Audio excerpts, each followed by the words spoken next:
So we are going to look at some things that are being revealed. And so far, we know by Scripture at the mouth of 2 or 3 witnesses or a matter shall be established. So we're seeing that God does indeed have a numerical system, a hidden dictionary, if you will, in His Scriptures. Now here's one that gave me some trouble. Here's the word Lucifer. You know, when I studied this word, I studied it maybe 5 years ago, and I went to the Scripture, to the corresponding chapter in Exodus 25, and I didn't see anything. I looked at it and I looked at it and I didn't see Lucifer there. It's only one chapter. What's that? Isaiah 14. Right. So I put it down and I didn't look at it for a few years because I said, well, there's got to be something there. And so when I looked at it a couple months ago, it finally dawned on me, was revealed what was going on here in this chapter. You know, the Hebrew word there is halo. That's how you pronounce it, halo. And, you know, when I read Scripture, you know, I'm one of those guys who, when I'm presented with something as being Christian, I'm one of those troublemakers that kind of questions things. And so I did a little studying of Scripture. I did a word search, and I found that the word halo is not in the Bible. So I thought to myself, well, where does this come from? I mean, this seems to be standard knowledge for everybody that, you know, here's angels with halos on them. And then I started reading Ezekiel 28, where it talks about Satan being the covering cherub. So this is Exodus 25. And again, what do we find here? We find this whole chapter talking about the covering cherub, the rings of gold, rings, lamps, light of lamps, give light, golden crown, crown of golden roundabout, cherubims covering. And so we go back to here, and now I know where this halo comes from. It's actually Lucifer's name, because Lucifer means halo.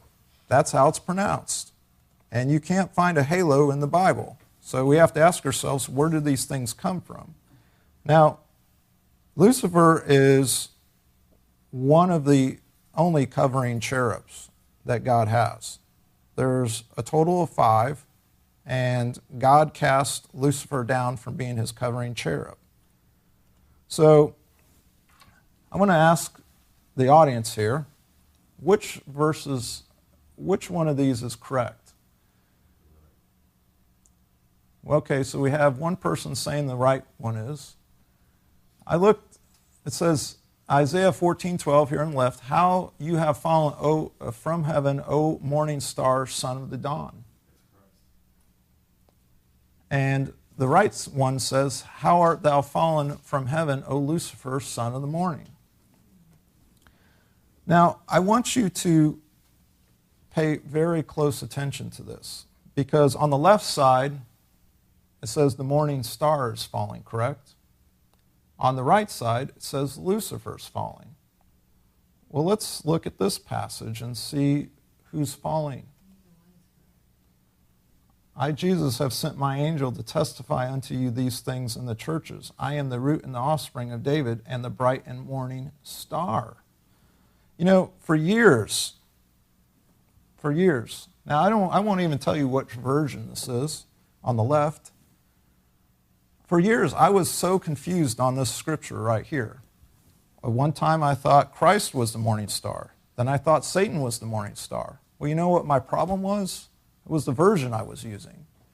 Because the version on the left is the New International Version. And that version makes Christ out to be falling from heaven.